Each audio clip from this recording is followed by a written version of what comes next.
Pinagpalang araw po para sa inyong lahat at pakibati rin nyo rin yung katabi ninyo ng pinagpalang araw.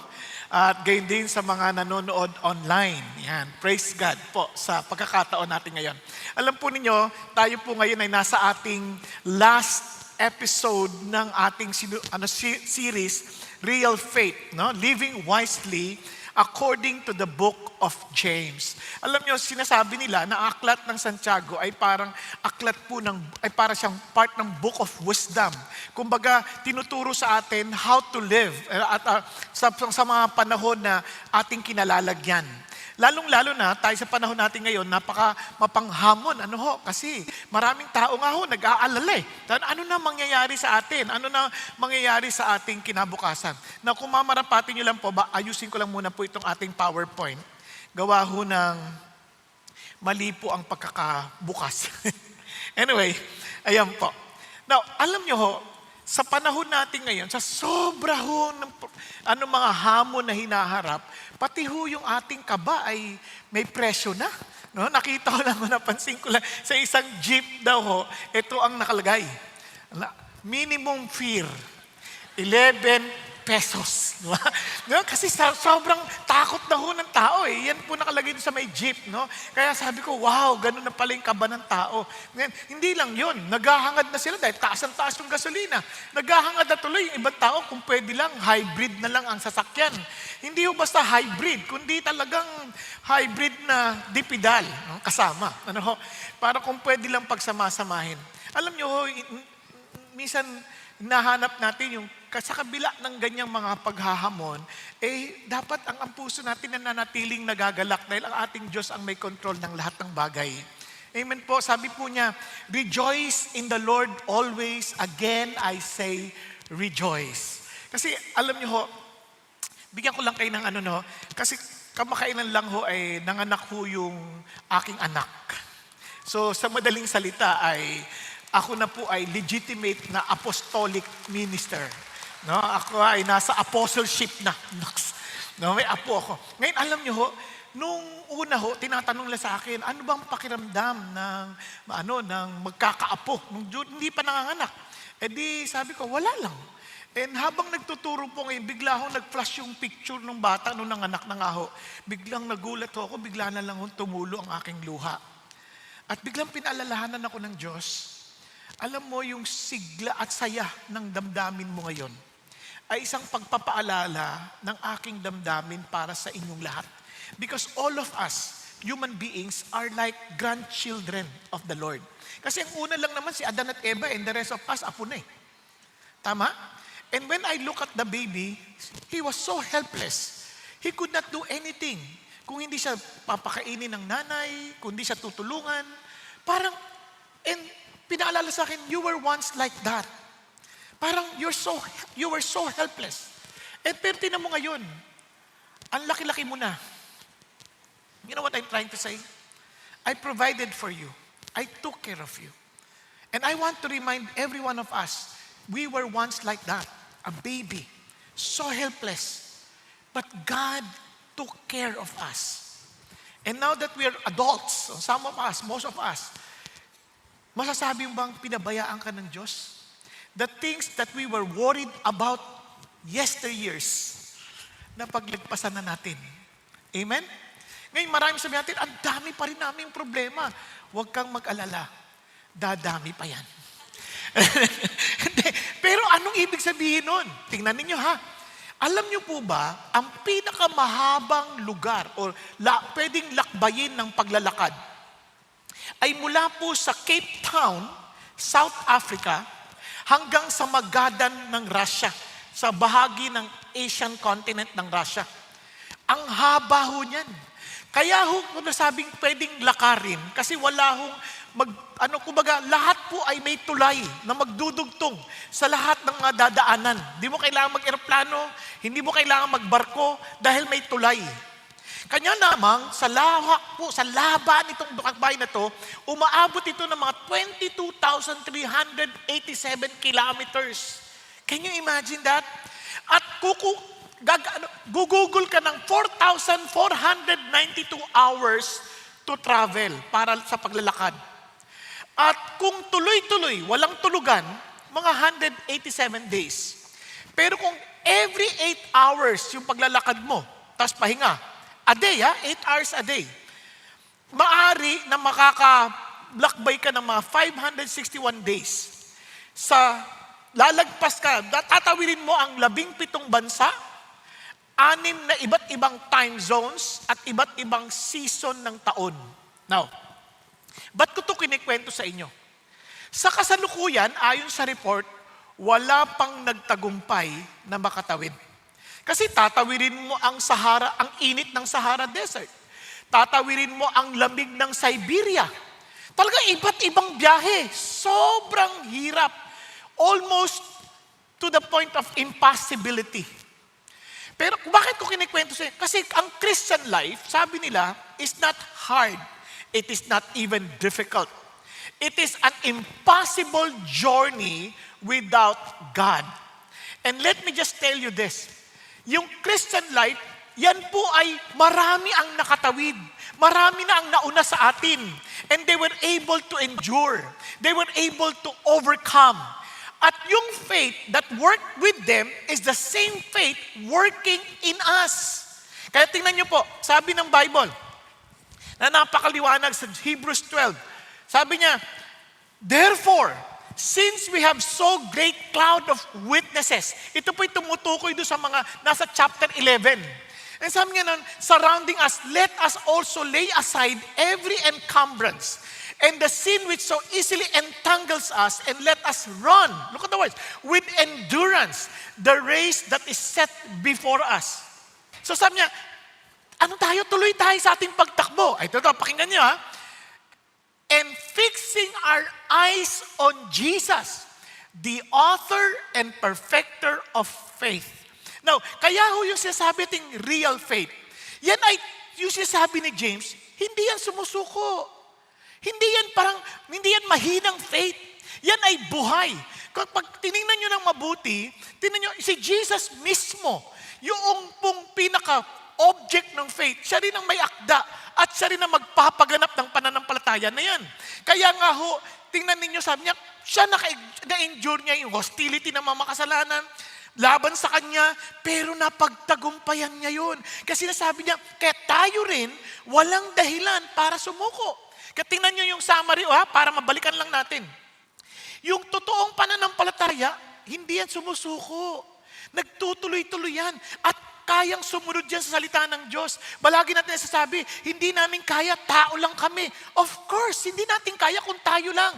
But the faith that we received from Jesus, the faith that He authored, the faith that He is perfecting, is a faith that obeys God's word. Hindi lang yun. Hindi madaling magmahal ng walang favoritism. Come on, if we're honest, we are prejudiced people. Lagi mukha pa lang tinitingnan natin, ay, ano yan, hindi mabuting tao yan. Wala pang ginagawa. Itsura pa lang. Di ba? Kaya doon pa lang alam mo na kagad na imposible yung sinasabi ni James. Yes, it is really impossible. Kung wala ang Diyos, hindi natin kakayanin yan. But the faith we receive, we do the impossible. Tingnan nyo, it proves through works. Hindi lang yun. Controlling the tongue? Naku po, ang hirap mag-control ng tongue. Who can tame the tongue? Every one of us stumbles in that area. Pero sabi ng Diyos, once that faith is perfected, magugulat ka how your tongue is being controlled. And ito pa, sabi ganun, and it chooses God's wisdom na hindi earthly, hindi selfish, hindi natural, hindi demonic. Kasi pag selfish at saka may bitter jealousy, naku, sabi niya, ano yan, either earthly yan, o kaya natural, or demonic yan. But the wisdom I'm telling you is pure, peaceable. Wow, talagang sobrang nakakatuwa na it's beyond us. And it submits to God's ways, surrenders to His sovereignty, and now is patient and prayerful. What does it mean? It only means that we can experience God's power. Nasusundan po natin. So doon ho tayo magfo-focus. And maybe to some of us, biglang nasasaktan tayo, parang ang tagal naman, yung tagal ko ng Christian, pero parang walang nangyayari sa akin. Isang posibilidad, baka mali yung faith na pinangahawakan natin. Ang isang posibilidad, totoo, pero hindi mo kailangan magmadali. Bakit? Naalala niyo ang may akda ng James? Sino? Si James. At si James, siya yung half-brother ni Jesus na hindi naniniwala kay Jesus. Pero eventually, naniwala din. Kasi nakita niya na nag-resurrect si Jesus, talagang sabi niya, yes, indeed, He is the Son of God. He is the Messiah. Kaya ang sabi niya, sabi niya, James, the bondservant of God and of the Lord Jesus Christ. Doon maliwanag na inangkin niya na siya yung bondservant ni Jesus. At kaya naman, hinihikayat niya yung mga Christians. Huwag kayong susuko, ha? Parang sinasabi niya, sinulat niya, ini-encourage yung mga Christian, come on, huwag kayong susuko. Bakit? Kasi yung faith natin na totoo will persevere. Now, listen. Maraming mga tao, di ba, ewan ko, kung tatanungin niyo po yung mga farmer, ewan ko kung familiar kayo sa Chinese bamboo. Sa Chinese bamboo. Yung Chinese bamboo, pag yan ay tinanim mo, pag nakita mo yan, parang ang tagal. Parang unang taon, parang wala. Pangalawang taon, parang wala pa din. Pangatlo, pang-apat, parang ang ganyan lang, ang liit-liit lang. Pero pagdating ng ikalimang taon, maya magugulat ka. Doon sa ikalimang taon, in 6 weeks, bigla lang mo siyang uusbong ng napakabilis to 80 feet in just 6 weeks. Ang tanong, lumaki lang ba yung bamboo in 6 weeks? Obviously not. Kasi sa ilalim, pinalalago yan ng Diyos. Kumbaga, mayroong lumalalim na ugat. And minsan, ganun din sa Christian faith. Minsan parang walang nangyayari. Bakit ang daming ang tagal. Huwag kang mag-alala. May ginagawa ang Diyos sa'yo. Hindi mo lang alam. Bigla ka lang magugulat. Oo nga, no? Ito, para naman ma-encourage kayo ng konti. Alam niyo, isa sa pinaka-struggle sa akin, mainitin po ang ulo ko. Madali po akong magalit, nambabatuho ako kung nagdadrive ako, nangahataw ako ng side mirror pagka nagka-counterflow. At huwag kayong mag-alala, Christian ako at pastor na, nangahataw pa. Para ako nagpipreach, Papa, in the name of Jesus, mga ganyan. No. So, minsan tinatanong ko yung sarili ko, Lord, totoo ba ako? Lord, baka naman wala akong karapatan talaga. Ang tagal ko yung tinataglay. Pero mayat maya nagpe-pray ako, nagpapasalamat ako sa Diyos na alam ko babaguhin niya ako. Alam nyo, bigla na lang hindi ko maintindihan. Parang ba't hindi ako nagagalit? Malapit na ako mainis dahil hindi ako nagagalit. Ano nangyari sa akin? Parang, bakit ganoon? Dati nagpipreach ako habang nagdadrive. Siyempre ako lang makausap ko sarili ko. Pero, surprisingly, binago talaga ng Diyos. Sabi ko, anong ginawa ng Diyos? Bakit ganoon?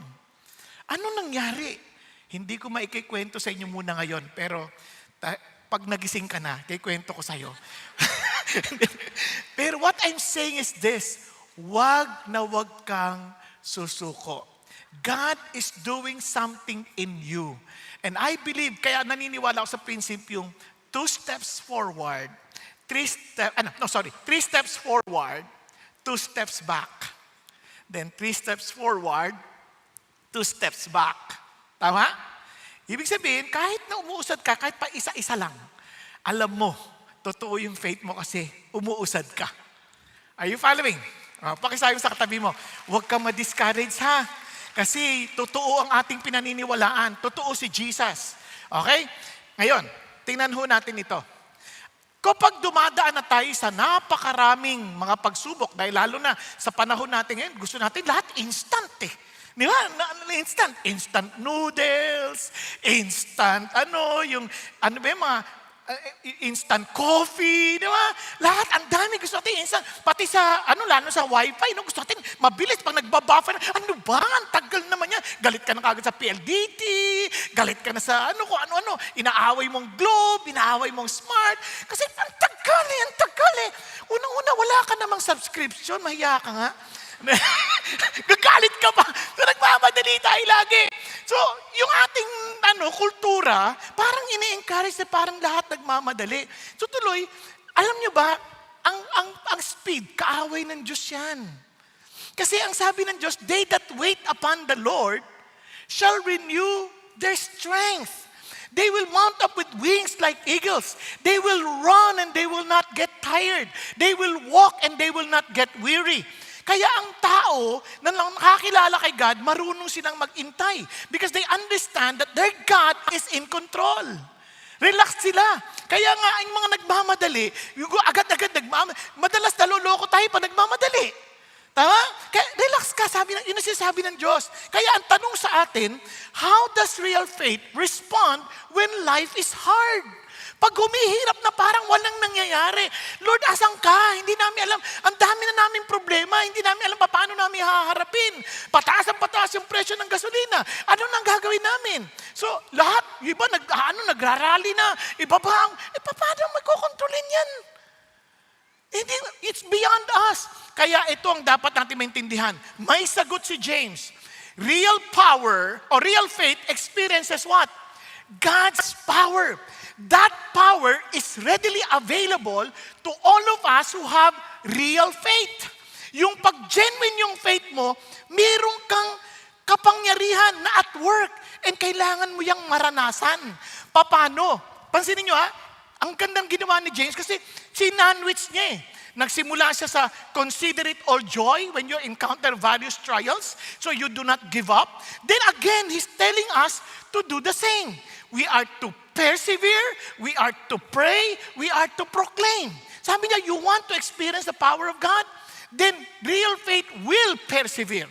Real faith will pray. Real faith will proclaim.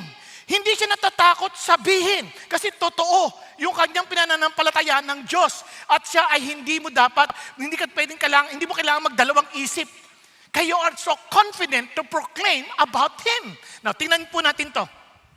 Let's start with the word persevere. Now, napakaliwan sabi ganun. Sabi niya rito, therefore, be patient. Alam mo ibig sabihin ng patient? Yung literal translation niyan, long suffering. Grabe, ang habang parang I am willing to go to that strength, to that extent. Bakit? Kasi alam ko hindi ito masasayang. Kung halimbawa, manganganak ka, naisip ko lang yung anak ko lang, no? Kasi sabi nila, 11 hours daw na nag-labor to some, mas matagal pa. Pero bakit mo titiisin? Tapos, di ba, pasigaw ng piga, walang yaka! Bakit mo titiisin yun? Kasi may inaabang kang lalabas na baby. Tama? Tama? Tingnan ninyo, paglabas, limot mo na lahat. Pero you're willing to suffer that long because there is someone pressure coming out. Someone precious, I should say, coming out. Kung alam mong precious yan, willing ka maghintay. Hello?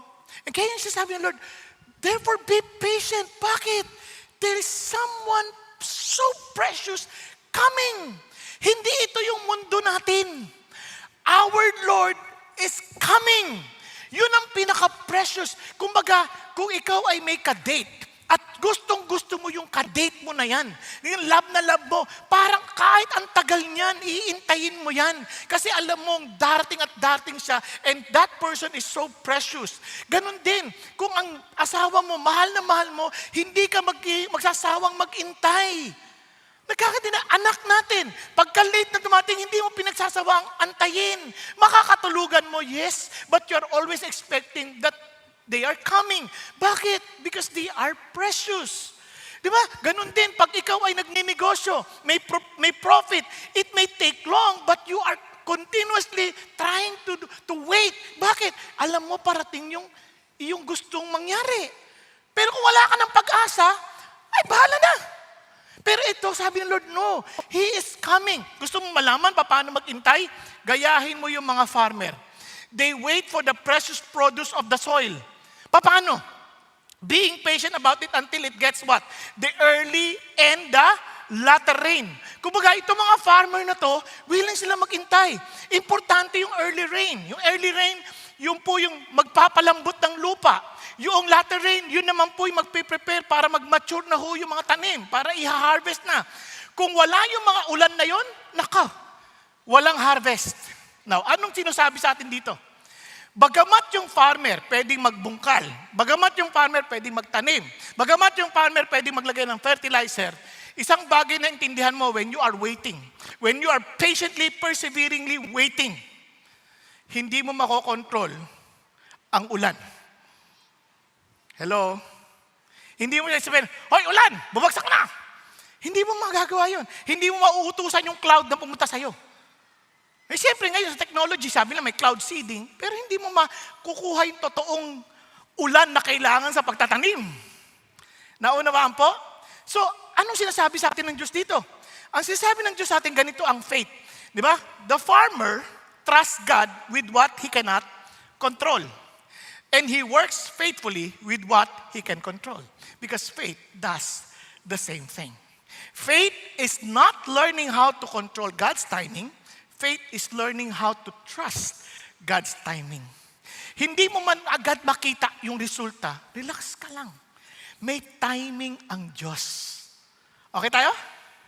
Pakisabi sa katabi mo, huwag kang magmadali, matatapos din yan.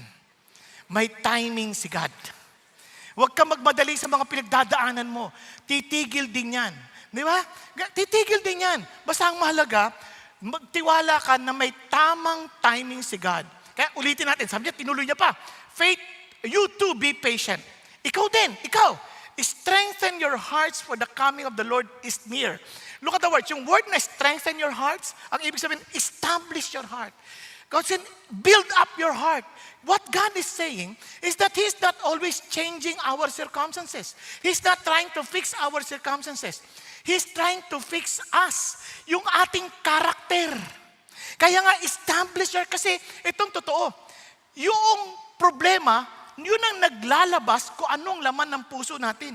Sabi nga ng isang author, crisis does not make a man. It only shows what man is made of. Di ba?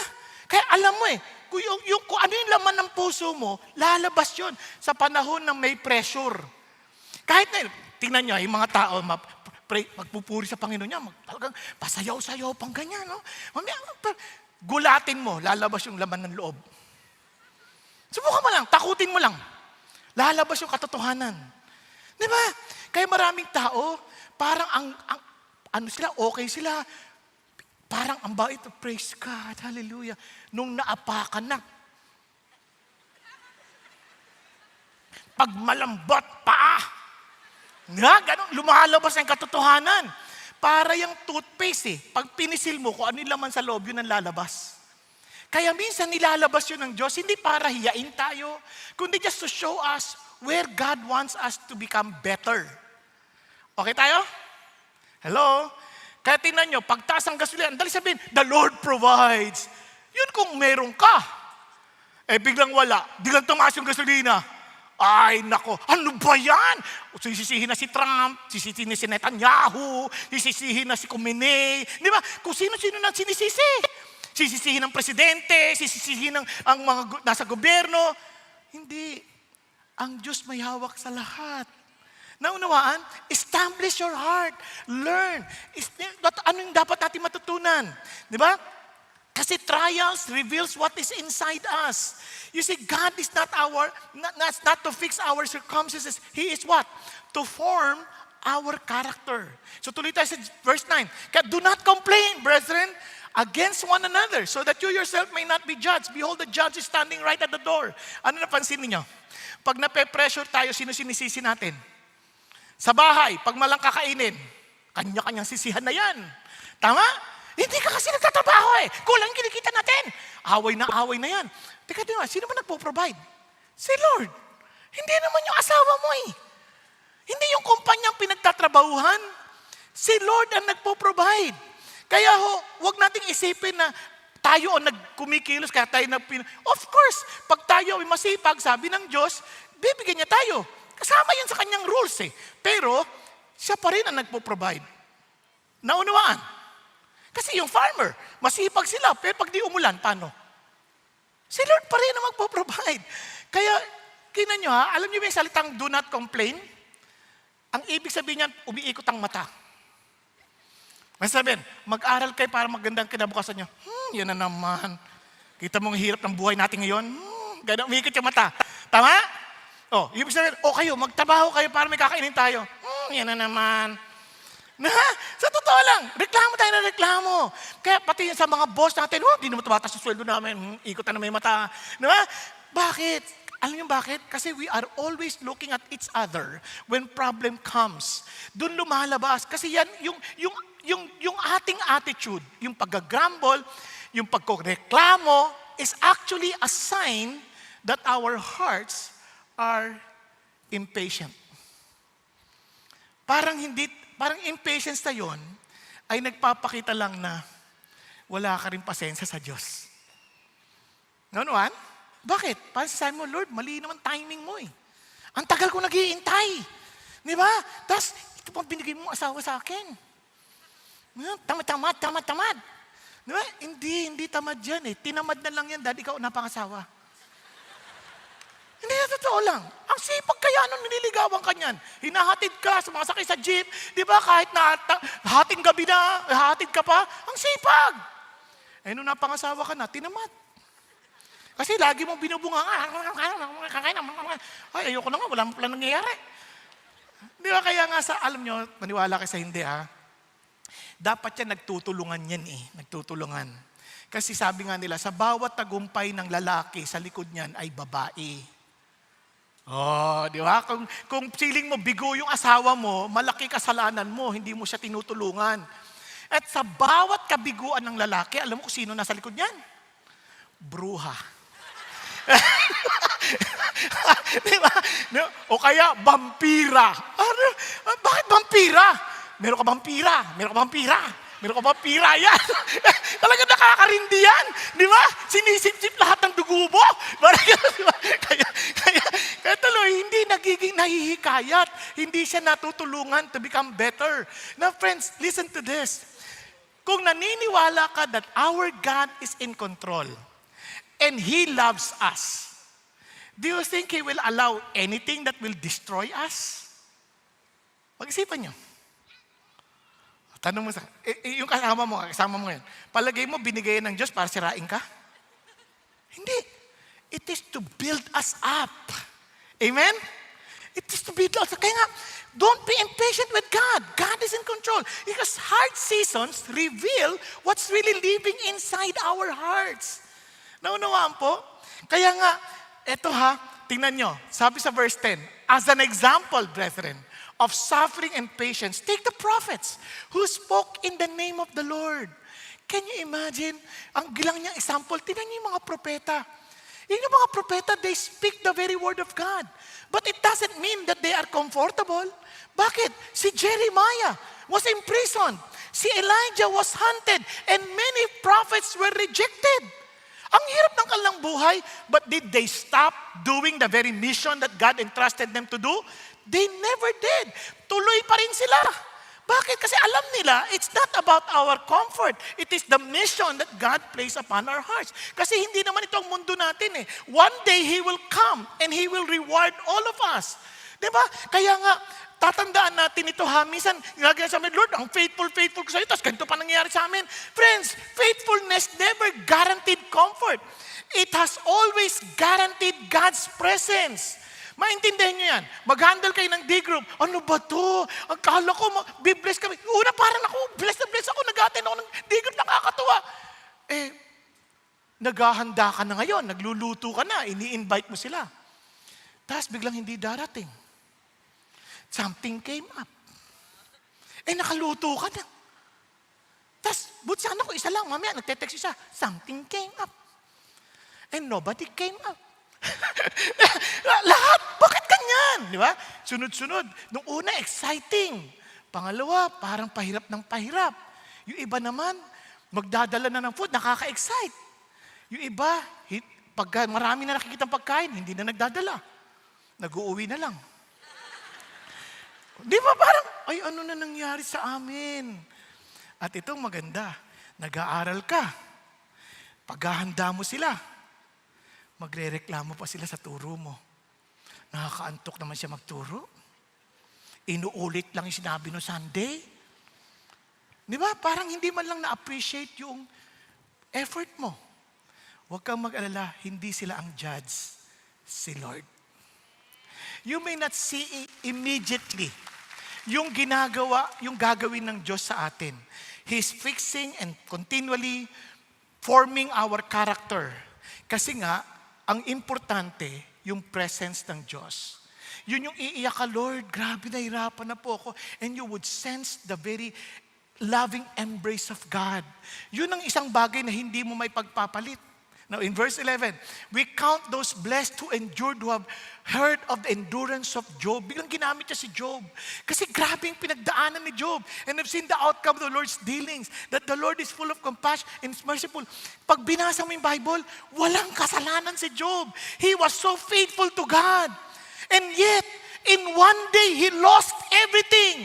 Wala yung kanyang business, nawala yung kanyang mga anak, nagkaroon siya ng sakit, tapos nagkaroon siya ng rejection. Socially talagang parang dating tumutulong siya, tapos yung mga tinutulungan niya, tinatalikuran siya, pinandidirian siya, tapos pati yung kanyang mental anguish and spiritual anguish. But he never stopped. He kept on saying, God, I need to talk with you. I need to explain myself to you. Talagang sa kanya, isa lang gusto niyang kausap, Lord, kayo lang. Hindi siya maintindihan ng mga kaibigan niya. He was being condemned. Diba? Yung pinagdadaanan mo kasi makasalanan ka, kasi walang niya ka, kasi maraming pinalilamangan mo kapwa mo. Di mo, hirap na hirap ka na, tapos pinagbibintangan ka pa. Hindi madali yun. And sa lahat ng bagay, alam nyo, kapag may pinagdadaanan ka, tapos ikaw pa yung dinidiin na parang ikaw may kasalanan, naku, parang wow, ayoko na nito. Pero amazingly, si God, pwede naman siyang pabayaan na eh. Pwede sabihin, bahala ka na sa buhay mo. But God never did that. Anong ginawa niya? God Himself appeared to Job. At sabi niya, then Job answered, nagpakita na si God sa kanya. And Job answered the Lord and said, I know that you can do all things and that no purpose of yours can be thwarted. Hindi pwedeng pigilan ng layunin mo, O Diyos. Who is this that hides counsel without knowledge? Sabi tuloy ni God, therefore I have declared that which I did not understand, Lord. Sorry, Lord. Marami akong hindi naiintindihan. Because at first he was trying to say, Lord, wala akong ginawa. Ito ako, mabuti akong tao, pero ito nangyari sa akin. Lord, you have to explain this to us. Marami sa ating ganyan. Lord, hindi namin naintindihan anong ginawa namin. Anong kasalanan namin? Paliwanag mo. Di ba? Yung iba pa sa atin sabihin, pagdating ng araw, pag nakita ko si God, ang dami kong tanong. Hindi totoo yan. Pag nakita mo si God, tulad lang din ni Job. Sabi niya, Lord, marami po akong hindi naintindihan. Too wonderful for me, which I did not know. And sabi niya, hear now, and I will speak. I will ask you and you instruct me. I have heard of you by the hearing of the ear, but now my eyes sees you. Therefore, I retract and I repent in dust and ashes. Kung alam lang natin, yung alam ng Diyos, hindi ka na makakapagsalita. Kasi sa totoo lang, ang ganda ng huling salita ni God dito, ni James dito eh. Balikan lang natin ha. Ano sabi niya sa James? Verse 11, ito yung pinakasusi. That the Lord is full of compassion and is merciful. Hindi man natin maintindihan ang kanyang ginagawa, isang bagay na tiyak ako. Without God's compassion and mercy, we're all dead. Tapos na tayo. Kaya nga ho, itong kantan to, isa sa mga paborito ko itong kanta eh. Pero itong kantan to, papaalala sa atin, walang bagay nangyari na hindi mabuti. Narinig niyo na itong kanta na to, di ba? Hindi ba? Alam niyo to, hindi niyo lang maalala. All things work for our good. O, naalala niyo na? Hindi pa rin. Though sometimes we don't see how they could. Struggles that break our hearts in two. Sometimes blind us to the truth. Okay? Naalala niyo na? Hindi mo maalala, nakatulog ka eh. Our Father knows what's best for us. His ways are not our own.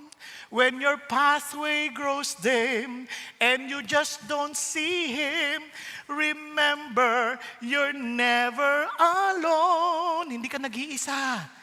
He promised that He will never leave us nor forsake us. God is too wise to be mistaken. Diba? God is too good to be unkind. So when you don't understand, when you don't see His plan, when you can't trace His hand, trust His heart. He is compassionate and full of mercy. You can trust the heart of God. He cares and loves us. Kaya alam niyo po, minsan nakakalimutan lang tayo magpasalamat eh. Yung asawa ko nakakainis na eh. Ano ka ba? Unang pasalamat ka, Lord.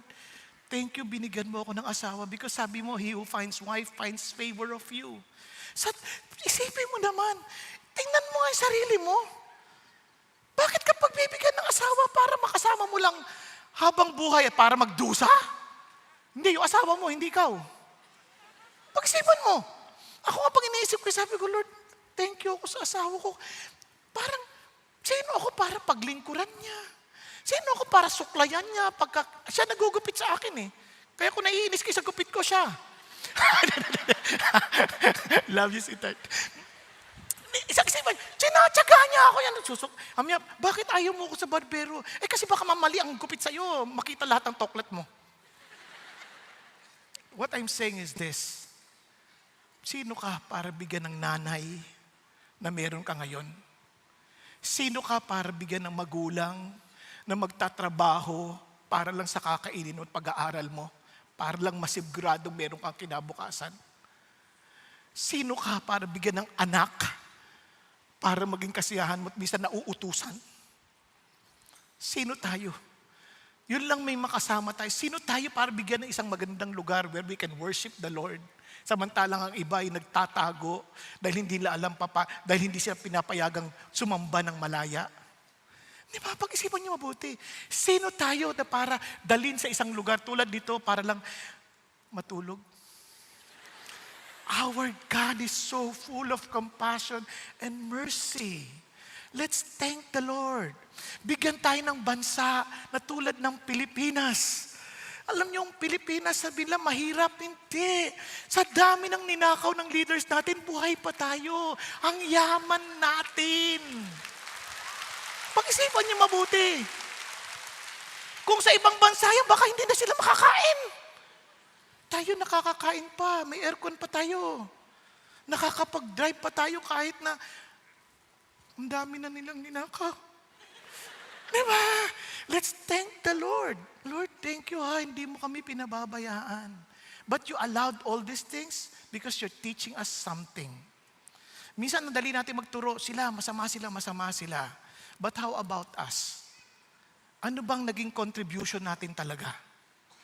Have we contributed something para umangat yung bayan? Or we are also part of the reason why our problem is getting aggravated? Pag-isipan niyo mabuti. Minsan, ang dali natin yun eh. Kaya nga, pala sa atin, your suffering may be loud today, but God's mercy will speak louder in the end. Yun isang bagay na ating si Job. Yes, ang ingay nung pait niya. Pero yung tinig ng Diyos mas malakas sa huli. And the Lord, binalik niya lahat ng mga nawala ni Job. Doble pa. Napansin niyo? Kasi yung mercy ng Diyos, hindi natin kayang sukatin. Amen po? Pakisabi sa katabi mo, matulog ka lang. Ang Diyos natin ang nag-aalaga sa'yo. Nagkakaintindihan? And of course, hindi talang mananatiling nagpe-persevere lang, tinitiis lang natin, parang okay na yan, sige na. God is not telling us to be like stoics na bahala na kung anong mangyari. Hindi ganon. He wants us to bring our sufferings to God. Kaya nga we have to pray. Because real faith will pray. Kaya tingnan nyo, ang galing ng Diyos. Tingnan nyo, above all, my brethren, do not swear either by heaven or by earth or with other oath, but your yes be yes and your no, no, so that you may not fall under judgment. Bakit? Kasi yung mga tao minsan, Lord, sobrang hirap na kami. I promise you, pag ako pagka talagang binless mo ako, maglilingkod ako sa iyo, Lord, promise. Hindi na. Alam ng Diyos ang heart natin. We don't need to give His promises. We need to hold on to His promises. Sa halip, alamin natin yung pangako niya. Hindi yung pangako natin na importante kasi yung pangako natin napapako yan eh.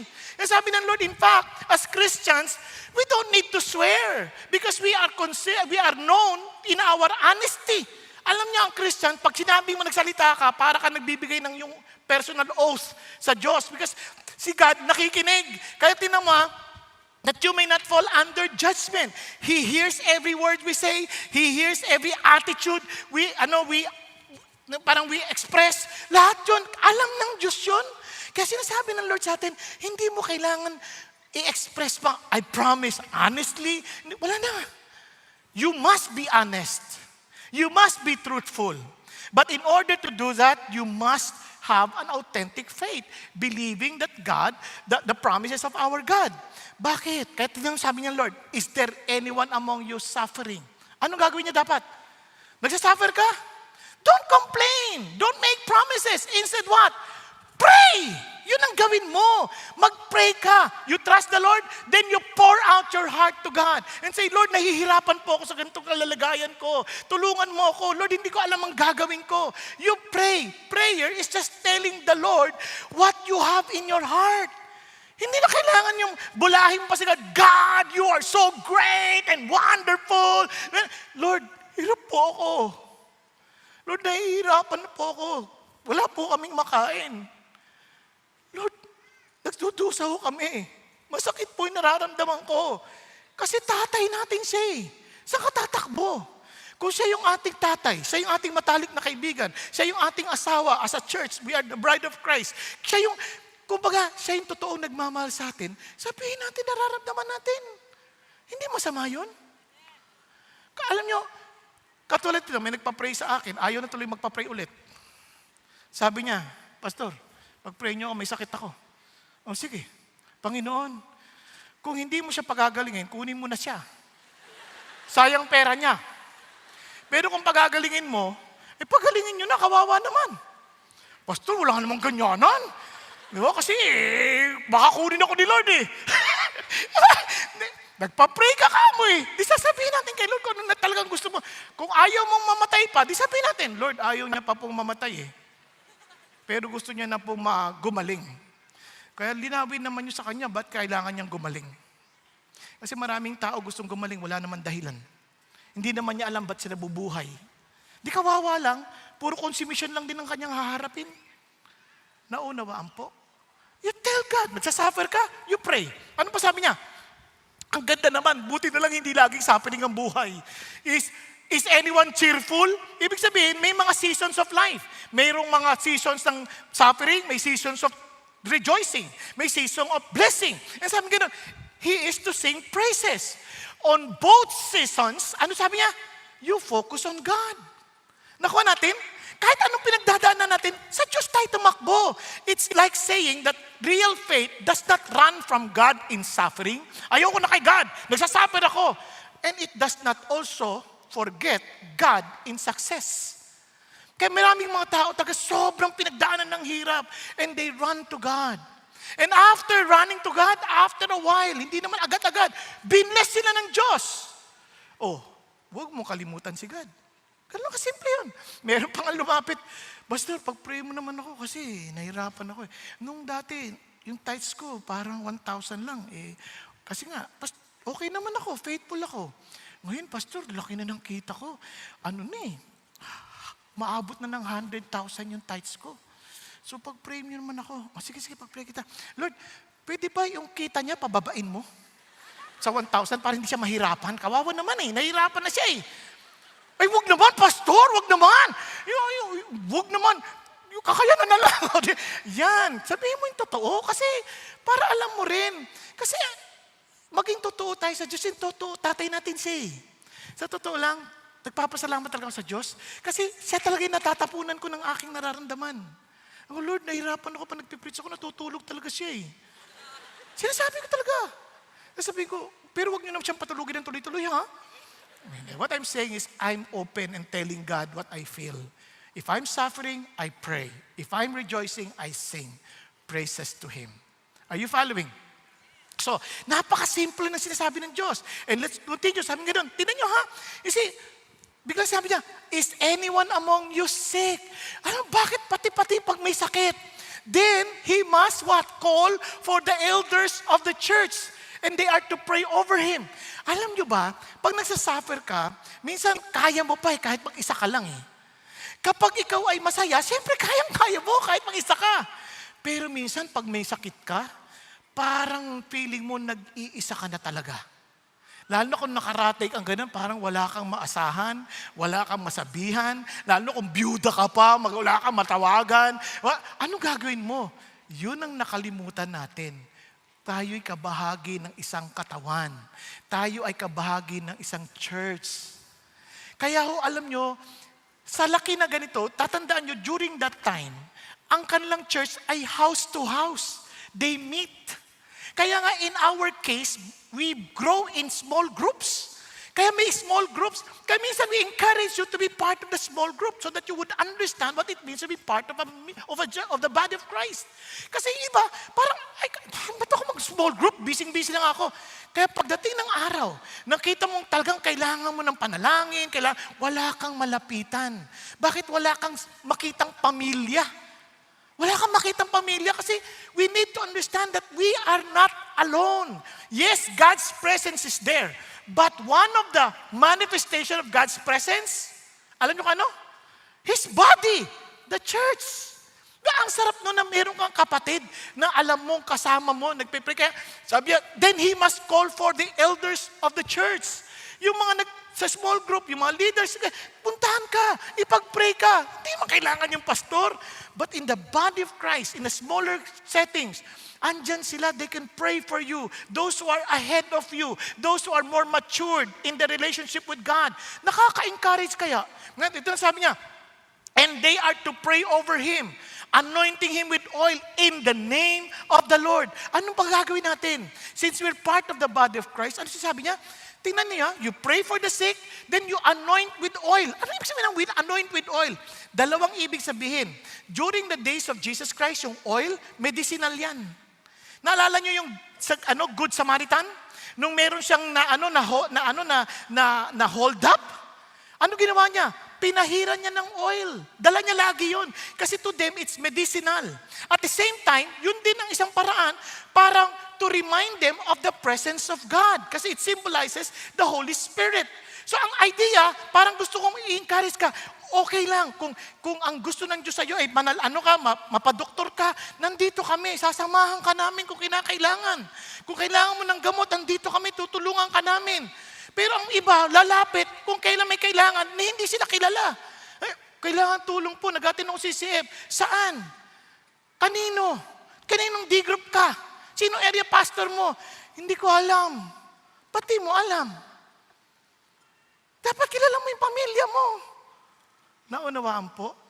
Sa dami naman loloko sa panahon natin ngayon, yung ang bangko may sistema na, nagloloko pa Gagamitin pa yung bangko Lahat sa church pa kaya?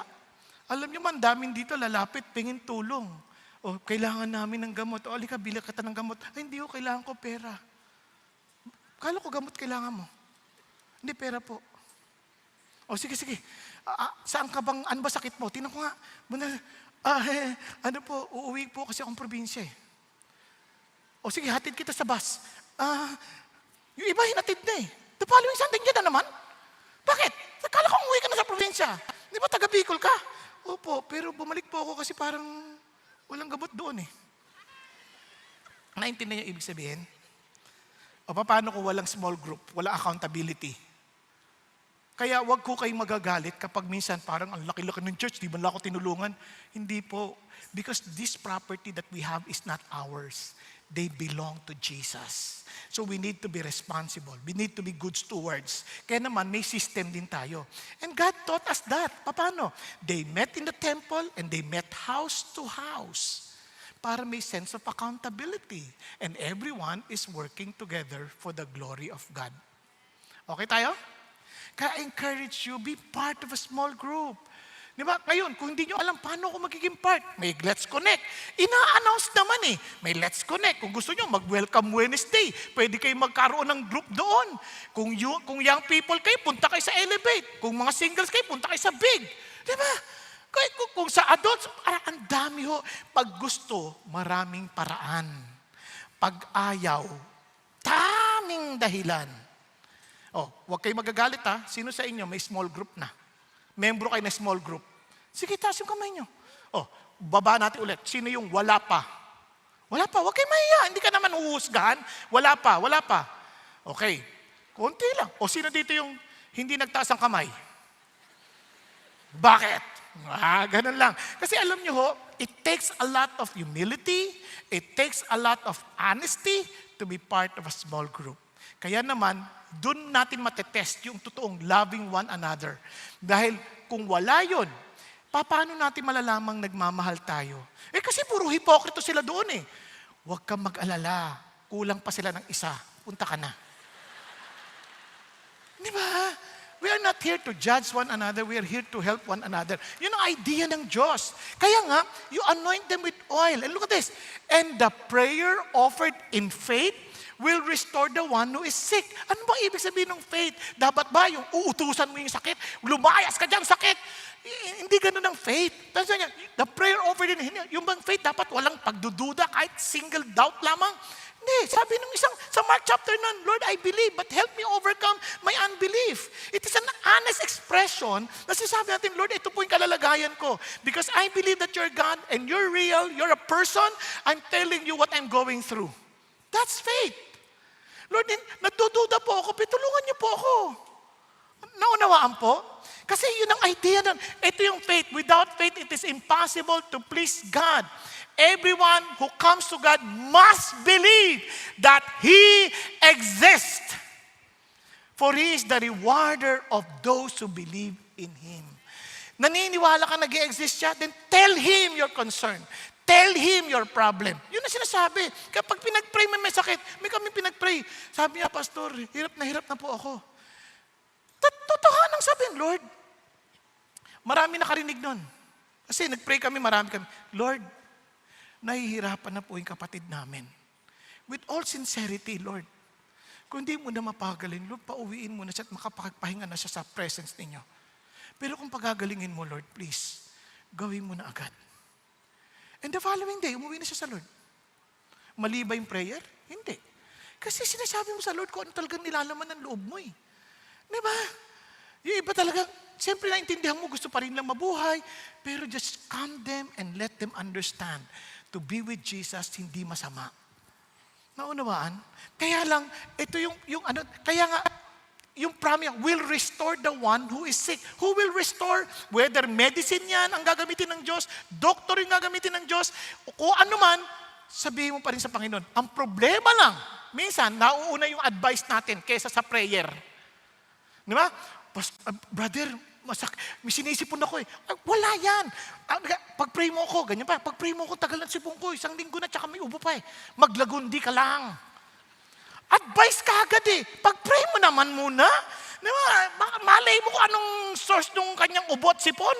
Pag-pray naman ninyo kasi si Lord magtuturo sa atin anong gagawin. Hindi advice agad. Hello? Kasi mas magaling tayo mag-advise. Ang sakit ng tiyan ko. Ay, okay lang yan, ano lang yan. Pahiram mo lang ng asaytid de manzanilla.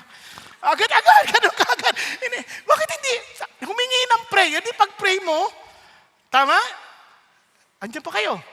So yun ang isang bagay na madisiplina tayong konti. Yung anak ko, nilalagnat, pag-pray nyo naman. Ay nako, tawa-tawa lang. Pag tawa-tawa na natin yung sakit. Di ba? Baka dengue eh. O tawa-tawa nga. Ay nako po.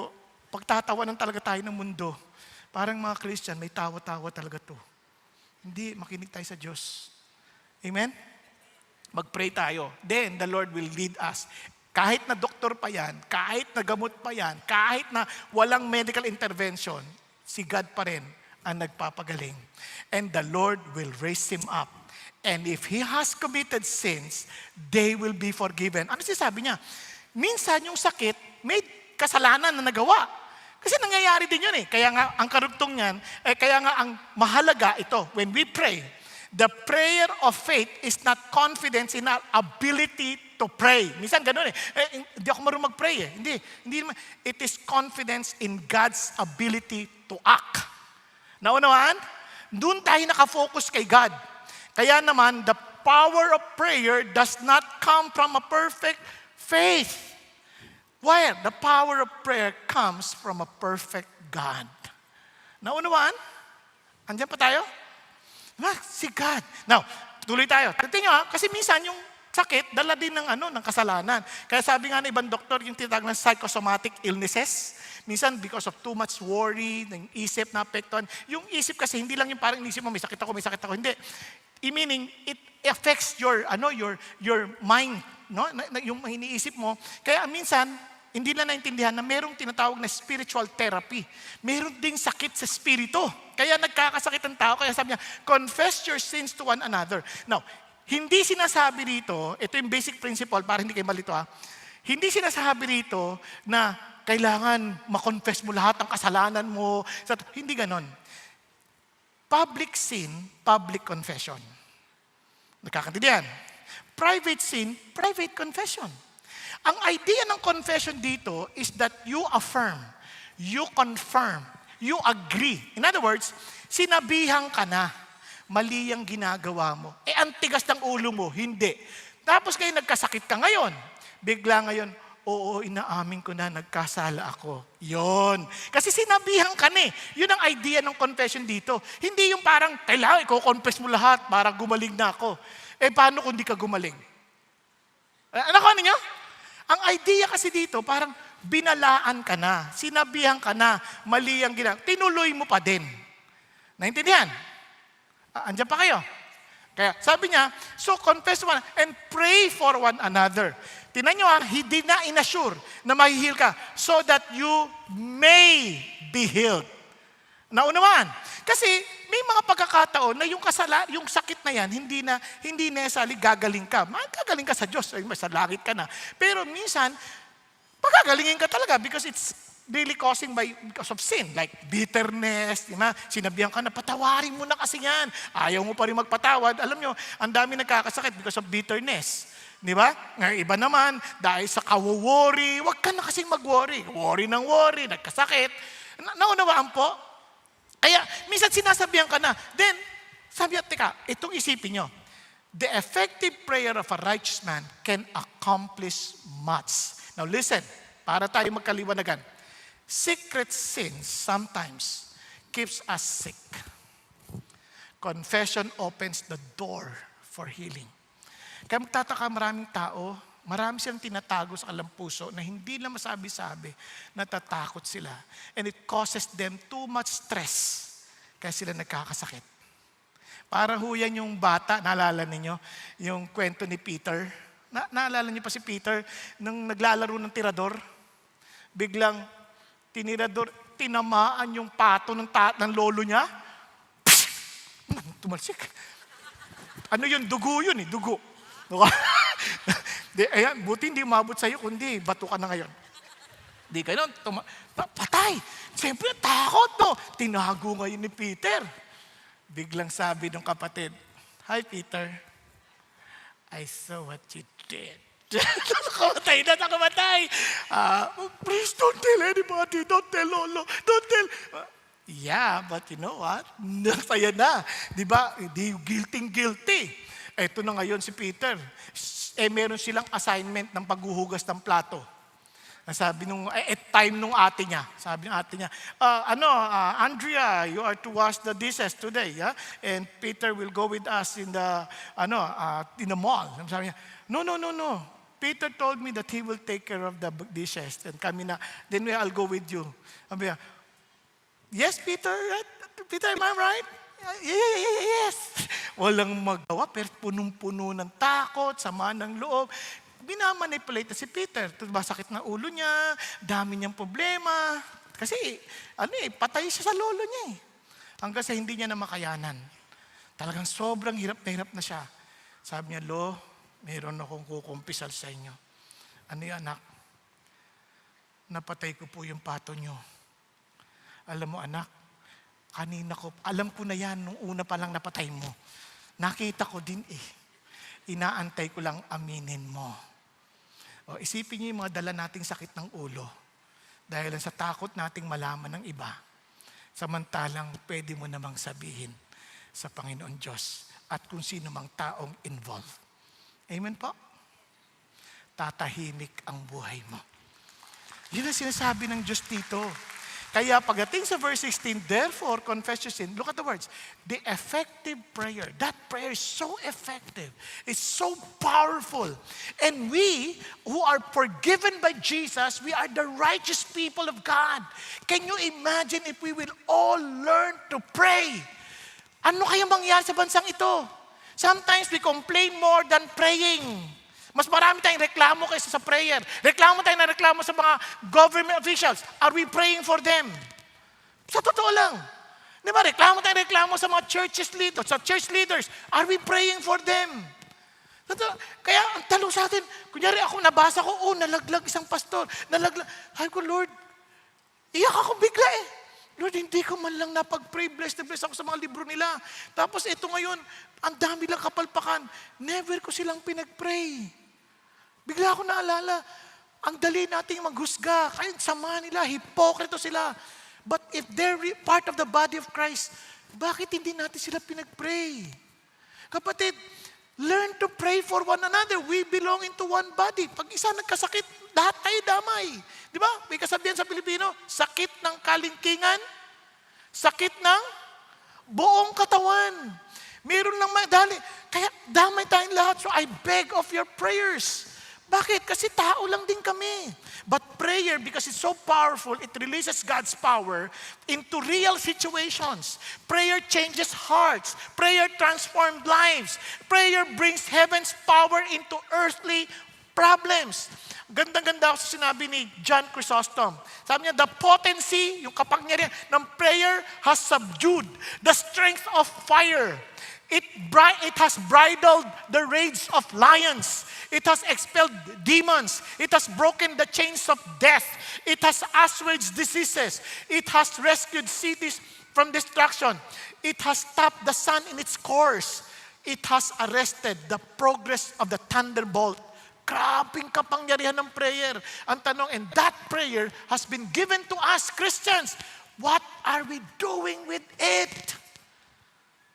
Are we praying? Asar ka? Naiinis ka sa tatay mo?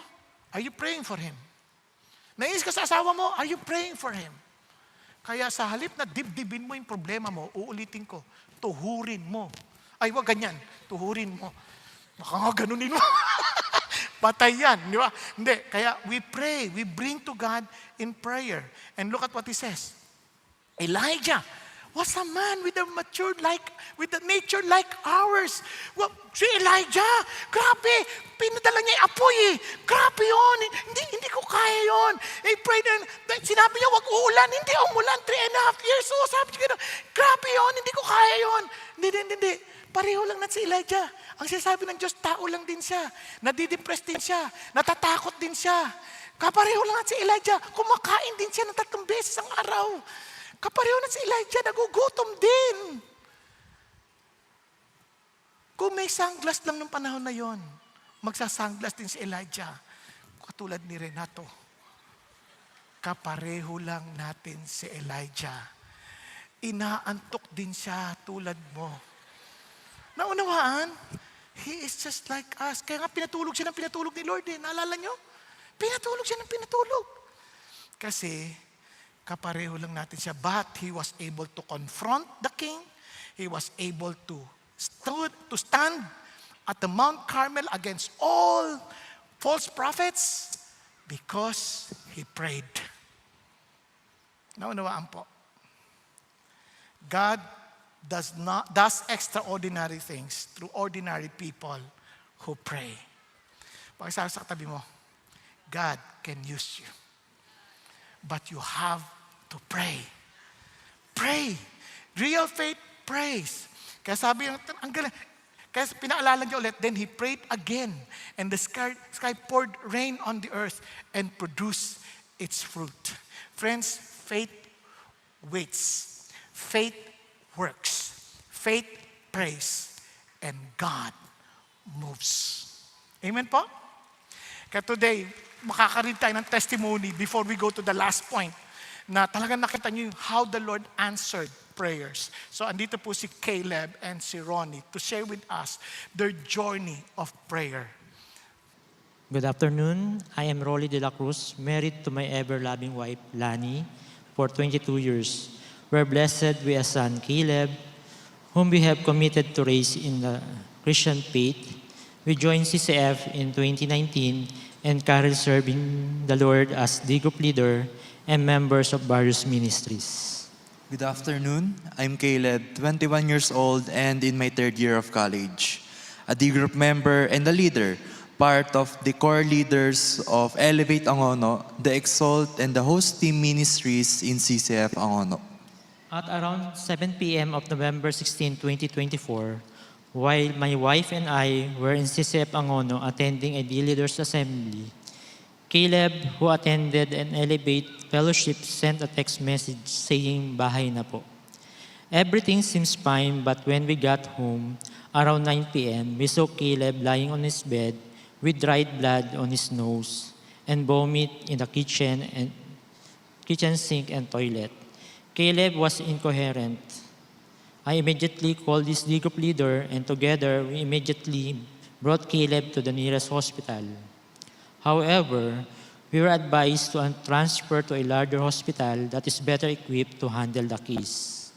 Caleb has seizures throughout the ambulance ride, and even after we arrived at the medical city emergency room. He would scream, move uncontrollably, then lose consciousness. This cycle happened several times. 6 people needed to restrain him. From the ER, Caleb was transferred to the ICU. We were told he had slim chance of survival. An emergency open brain surgery was immediately done to relieve the pressure caused by the bleeding. The neurosurgeon told us that the extent of Caleb's injuries included swelling behind his head, bleeding on both sides of the brain, upper outer layers, a small bleed internally, and slight skull fracture on his forehead. It took nearly a week for the bleeding in Caleb's brain to finally stop. To make things worse, he developed ICU-acquired pneumonia. My wife and I felt helpless and hopeless, and we were clueless about what exactly happened to our son and if he could survive. The hospital bills of more than ₱1 million was also a growing concern. After my son's operation, his D group leader and our D group leaders initiated a campaign for corporate prayer for Caleb. At 12 noon of November 19, 2024, a call for prayer and fasting via Zoom for Caleb's healing and recovery began. This lasted for 16 days until the day of his discharge. Many people joined and countless others messaged our family, offering prayers for his healing and financial provision. While all of these were happening, we sought financial assistance from various foundations and government agencies. A fundraising project for selling various merchandise was also launched. Many gave support and financial aid, including strangers. We were overwhelmed by how God sent people to help us. There were enough funds on hand or guarantee letter will be issued every time a payment was due. God's hand of provision never fell short. 11 days from my open brain surgery, I was taken off my ventilator and sedation meds. The following day, I was moved to a regular room. When I regained full awareness, I was surprised to find myself in a hospital room. That was when I told my parents of my last recollection of what happened to me. My head traumas might have been caused by a slip on the floor, followed by a strong hit on the wall. I didn't realize at the time that my parents were afraid I may not recognize them when I woke up. But by God's grace, I did, along with everyone else who came to visit me. In just 20 days from the initial admission, we were given discharge orders. Though the total bills was in the millions, we just signed a promissory note of 200,000 pesos only, payable in 15 days. Just over a week later, we received a call from the hospital informing us that a guarantee letter has been issued covering the remaining balance. God is truly amazing.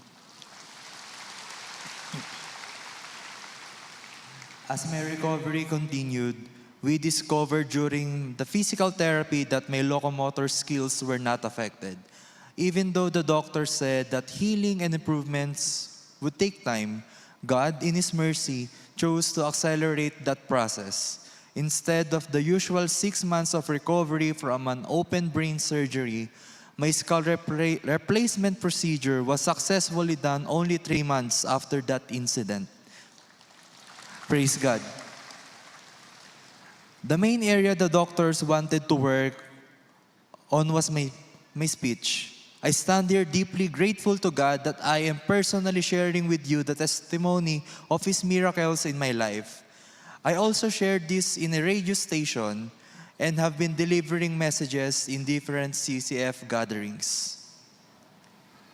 Aside from this, my professors made some special arrangements which allowed me to continue with my college education without any delays. Please allow me to share what my non-born-again Christian colleague told me. She said that Caleb's healing was due to the faith of the church. She believed that the miracles happened because of the prayer offered during prayer o'clock, as well as prayer from our families, friends, relatives, CCF Angono members, other CCF satellite churches, and even people we never met. We are forever grateful to all of those who fervently prayed with us. God says in James 5:14-15, "Is anyone among you sick? Then he must call for the elders of the church, and they are to pray over him, anointing him with oil in the name of the Lord. And the prayer offered in faith will restore the one who is sick, and the Lord will raise him up. And if he committed sin, they will forgive him." We are blessed to have a God who hears and answers prayers of our brother and sister in Christ. He truly makes the impossible possible. To our loving and faithful God be all the glory and praise. Praise God, praise God.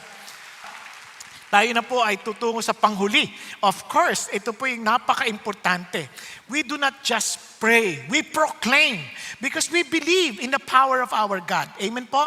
Kaya naman, ang galing ho ni James, parang after telling us how difficult it is to journey in our Christian faith, bigla niyang pinalalahanan. He book-ended with this.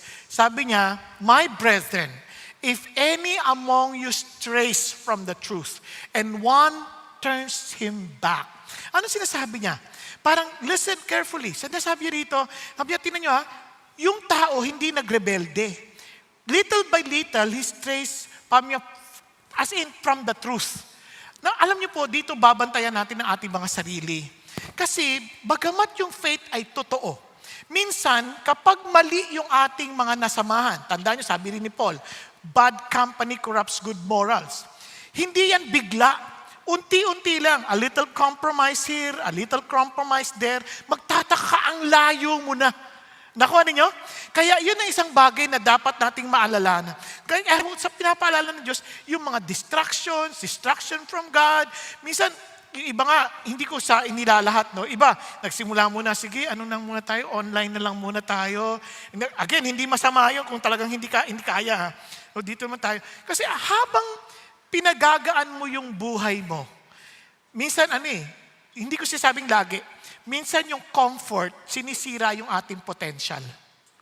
Remember, may kasabihan na comfort destroys potential. Kaya minsan wag natin hanapin yung madaling paraan. Kasi sometimes if we are always looking for the easier route, ganyan, we get crooked sa ating mga lakarin. So God is giving us warning. Pero as a church family, hindi dapat yun, lumayo na siya, hayaan mo na yan. Wala tayong pakialam dyan. Hindi totoo yun. If we understand the faith that God gave us, hindi yan makasariling faith. Lagi nag-iisip yan on how we can work together and finish the race. Tingnan nyo, sa Galatians, sabi niya, "Brethren, even if anyone is caught in any trespass," nakita mo nagkasala, anong gagawin mo? Grabe naman! Christian ba yan? Ginagamit lang yung church niyan. Ginagamit. Agad-agad, meron na tayong kagad ganong judgment eh. Relax ka lang. Sabi niya, kung nakita mong nakasalanan, ano gagawin mo? You who are spiritual, you think you're spiritual, you think you're walking according to the will of God. Ano dapat mo gawin? Restore such a one in a spirit of gentleness. I-social media mo. Banatan mo! Ipakita mong masamang tao yan. Ganun ba? Yun ba sabi? Hindi.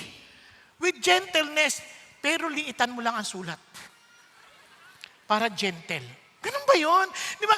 Ang idea, each one looking to yourself so that you too will not be tempted. No? Bantayan mo kasi tayo rin mahina eh. Ang sinasabi niya, we care for each other kasi tayo, tao lang din tayo. We are all saved by the grace of God. We are not saved because we're good. We're not saved because we're self-disciplined. We are not saved because we are morally upright. No, we are saved because of the grace of the Lord. So let's be gracious with one another. Naunawaan? Minsan, Christian ka na, ha? Kapal ng mukha nito. Di ka na nahiya. Wag ganun. Be gentle. Kapatid, Christian ka na, hindi yan magiging mabuti para sa'yo. How can I help you? Di ba dapat ganun ang isip natin? Kahit sa mag-asawa, church ka pa, ha? Ay, mga magulang nag-elevate ka, tapos ganyan ka. Wag ganun. Wag natin gamitin yung mga, parang tinutulak natin sila. Tinasabi ng Lord, bear one another's burdens and thereby fulfill the law of Christ. Ano sasabi niya? Magtulungan tayo. Magtulungan tayo. Kaya alam mo sakit eh. Minsan, sabi nga Christians are the only people who shoot their own wounded soldiers. Hindi ako payag.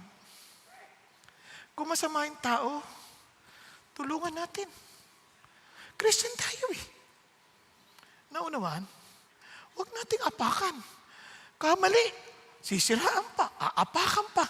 Huwag. Tulungan natin. Mahina tayo. Kaya sabi ng Lord, di ba? Yung babae, caught in an adultery. Ano sabi niya? Nagsulat eh. Tapos biglang niya gano'n, sige, yung walang kasalanan siya, unang bumato. Unti-unti, nawala. Kasi ang idea niya, hindi ko sinasabing i-tolerate ng kasalanan. Kasi sabi niya ulit sin no more. That worse will not happen to you. Tama? Sinabihan niya pa rin. But he's trying to help her to be restored. Kaya sa atin, yun ang ating iniisip.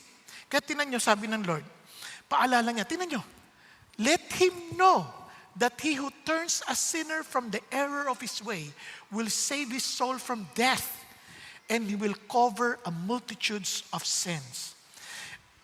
Bago mo maisip pa yung ibang tao, yun lang kapatid mo, nakasama na eh. Minsan kasi, di ba, pagka wini-win natin yung tao sa Lord, tuwan-tuwa tayo from sinful, very sinful guy, tapos naging Christian, hallelujah! Tapos pagka nagkasala, parang lahat na pinupuna, bakit ganyan ginagawa mo? Bakit ginagawa mo? Hindi ko alam eh. Hindi ko alam na ganun. Hindi pala tama yun. Minsan hindi pa nila alam. Kaya tinuturuan pa natin sila. Tama ba? Eventually, they will know. But even then, tulungan pa rin natin sila kasi lahat tayo merong mga bagay na it takes a lot of time bago magbago. Kaya nga nagtutulungan. O, naunawaan. Andiyan pa kayo. Now, tinan nyo ha.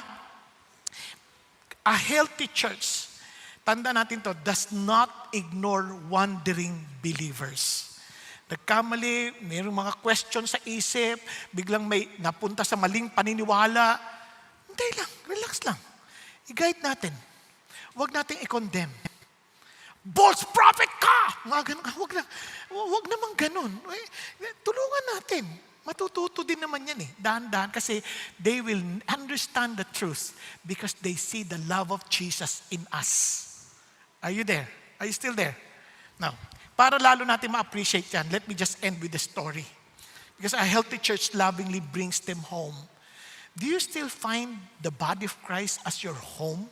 Alam niyo ba sa Tagalog yan? Tahanan. Yung matatahan ka sa mga mapag-iyak mo. Ang ginawa natin tirahan. Tirahan tayo ng tirahan. Wag, hindi yun ang ating hangad ng Diyos sa atin. We are a family. We belong to a loving family of Jesus. Hindi ko sinasabi na ito-tolerate natin ang kasalanan. What we're trying to say is I'll show you what's wrong and I'll help you to get back home. I'll help you to be on the right track. Are you following? Now let me end. Naalala niyo itong kwento na to? Ito po ay kwento ni John, Apostle John, at ni Eusebius of Caesarea. Noong late na sa buhay ni Apostle John, kinento po ito ni Clement, no? At na-notice niya isang bata na with great potential. And that young man was passionate, energetic, and eager to follow Jesus. Sabi ni John, in-entrust niya sa isang pastor. Sabi niya, I commit this young man to you before Christ and the church. For a while, everything seemed to go well. Okay, nag-grow yung bata, tuloy-tuloy sa Panginoon doon. The young man was baptized and began growing in faith. But over time, something tragic happened. Meron pong isang hindi magandang bagay na nangyari. Dahan-dahan, nahulog siya sa mga maling kasama. Eventually, na-involve siya sa mga kriminal. Yung kanya pong puso tumigas at naging leader ng isang band of robbers na nagtatago sa kabundukan. Nalaman ito ni John. Kadali-dali siyang pumunta doon sa church, sabing gano'n, nasa na yung young man na pinagkatiwala ko sa'yo? Sabi ng pastor, talagang yumuko yung pastor, sabi niya, patay na po siya. Ha? Anong ibig mo sabihin? Patay na po siya sa Diyos. Pinaliwanag niya na yung bata naging kriminal at ngayon, namumuno na ng mga makakriminal na namundok na. Agad-agad, tingnan niyo ang puso ng apostol. Hindi niya hinayaang ganun na lamang. Kinuha niya ang kanyang kabayo at tumakbo. Hinanap yung bata, pumunta doon sa kabundukan. At doon, kinuha siya ng mga robbers, kinuha siya ng mga bandido. At nung nakita niya yung bata, nakita ng bata, face to face si John, na-recognize niya. Nagtatakbo! Yan na yung kwento. Nagtatakbo! Sa hiya! Nagtatakbo. At itong sigaw ni John, Anak, bakit ka tumatakbo sa akin? Matanda na ako. Wala akong sandata. Huwag kang matakot. Meron ka pang pag-asa. Sabi niya. At sunod niya, sasagutin kita sa Panginoong Jesucristo kung kinakailangan. Bumalik ka lang. Bumalik ka lang. Itatayuan kita sa harap ng Panginoong Jesus. Bumalik ka lang. With all sincerity and love. Dahil sa narinig niya, yung parang napunit yung puso ng bata, huminto sa pagtakbo, umiyak ng umiyak, at bumalik kay John. At eventually, naibalik siya sa church. At nagsisi. Alam niyo, yun ang wala na ngayon sa atin. Ang dali nating magtaboy. Ang dali nating magkondena ng tao. Nawala na yung pag-ibig ni Kristo, tulad ng pagmamahal niya sa isang prodigal son. Na pagtapos niyang malaman at bumalik siya sa kanyang mga senses, yung tatay tumakbo at niyakap, yung anak kahit napakabaho at amoy-baboy. Niyakap, hinalikan, hindi pa humingi ng tawad. Wala na yun sa atin. Makikita yan maging sa ating pamilya. Ang dali nating magtanim ng sama ng loob at kinakansela ang mga tao dahil hindi sila lumalakad ayon sa ating sariling preferences. Remember this, people will never know that we belong to Jesus unless they see love for one another. Tayong lahat ay yumukot, pumikit. Hanggat hindi mo nakikita ang tayo naligtas dahil sa biyaya ng Diyos, hanggat hindi natin nakikita na wala tayong ipagmamalaki sa Panginoon, yung pananampalataya na akala mong meron ka, ay baka huwad. Dahil ang tunay na pananampalataya, kaya yan nagpe-persevere. Dahil maliwanag sa kanya ang pag-ibig ng Diyos. At siya'y tinanggap hindi dahil siya'y mabait, hindi dahil siya'y magaling, hindi dahil siya'y banal. Tinanggap siya dahil banal si Jesus. Dahil si Jesus ang namatay sa krus ng Kalbaryo at nabuhay na magmuli. Kaya siya nananalangin, hindi dahil sa nakikita niyang sarili niyang matuwid, kundi ang nakikita niyang katwiran ni Jesus. Kaya siya lumalapit ng may tapang sa Panginoong Diyos. Dahil batid niya na lumalapit siya sa pangalan ni Kristo Jesus, hindi sa sarili niyang pangalan. At kaya namang matapang niyang sinasabi sa lahat, dahil alam niyang lahat ng tao ay wala ng pag-asa kung hindi dahil kay Jesus Christ na namatay sa krus ng Kalbaryo at nabuhay magmuling, nagbibigay ng kaligtasan sa lahat ng tumatanggap ng kanyang kapatawaran. Mga kapatid, hanggat hindi rin totoo sa iyo yan, hindi mo gagawin at hindi mo mararanasan ang kapangyarihan ng Diyos na buhay. Kailangan mong aminin sa Kanya, Lord, wala po akong ipagmamalaki. Ikaw lang ang aking kaligtasan. Kaya naman lumalapit ako ng may tapang dahil ikaw ang aking katwiran. At sa pangalan ni Jesus ako'y sumalapit sa iyo. At ito naman ay aking ihahayag na may tapang dahil alam kong wala ng ibang paraan para kami maligtas kundi sa pamamagitan mo. Kapatid, kung hindi pa ito totoo sa iyo, lumapit ka't nag-iintay ang Diyos dahil mahal na mahal ka niya.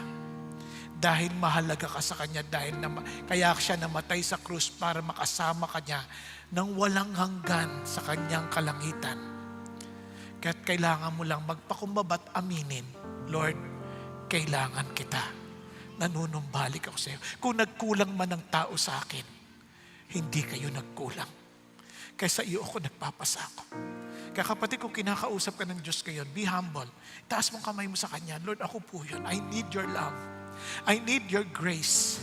I need, Father God, the faith that comes from you. Hindi po yung faith ng tatay at nanay, kundi yung totoong pananampalataya ko sa inyo. Kailangan ko po kayo. Yes, be honest before God. Tell God, Lord, thank you for loving me. Sabihin mo sa Panginoon Jesus, thank you, Jesus, for loving me. Thank you for dying on the cross for my sin. And thank you that you rose again from the dead to assure me that all my debts are paid. And thank you that you are coming back soon to bring me with you in eternity. Kaya naman, Lord, use me.